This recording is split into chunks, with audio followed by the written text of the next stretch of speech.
Hello everyone.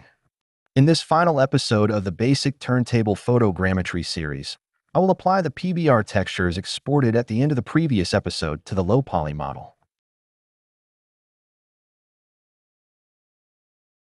To conclude, I will reposition the object at the origin of the virtual world and apply rotation and scale transformations, making it ready for use in other contexts.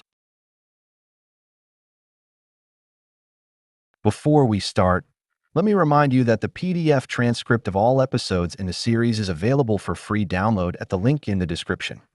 The package also includes the photographs used, with a green background already removed. This is also a great time to subscribe to the channel and enable notifications. The object already has a basic principal material, created in a previous episode.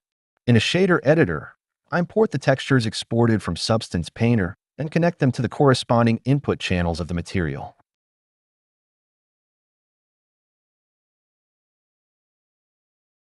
When connecting these images, we need to keep two things in mind. The first is that only the base color texture should have sRGB as its color space. For all the others, we need to set the mode to non-color data.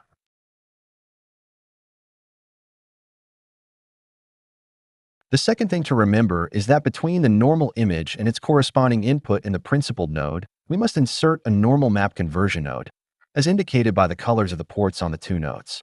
In this node, we must then specify the UV layout, which was created by Blender when we unwrapped the low poly geometry.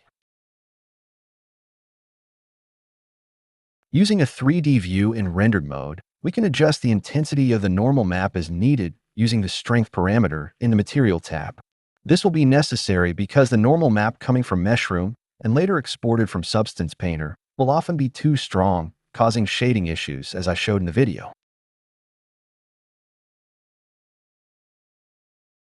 The lighting I am using is not ideal for evaluating the final effect because it consists of a uniformly bright background without any light sources casting shadows or highlighting details.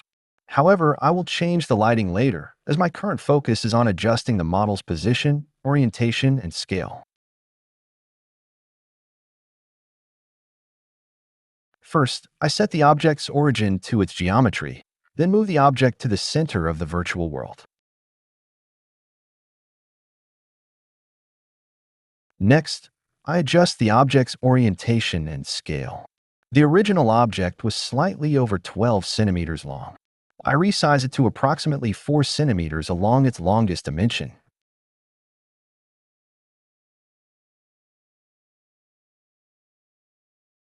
After making these transformations, I apply the location, rotation, and scale transformations to the object.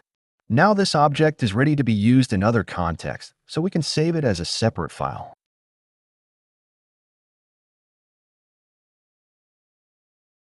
The render you are seeing contains the same walnut shell, duplicated and repositioned multiple times. I did not use compositing, but keep in mind that you can use Blender's nodes both to modify object materials and to adjust the final appearance of the render in compositing.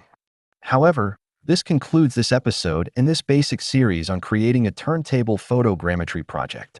I hope these videos have been helpful to you. See you soon.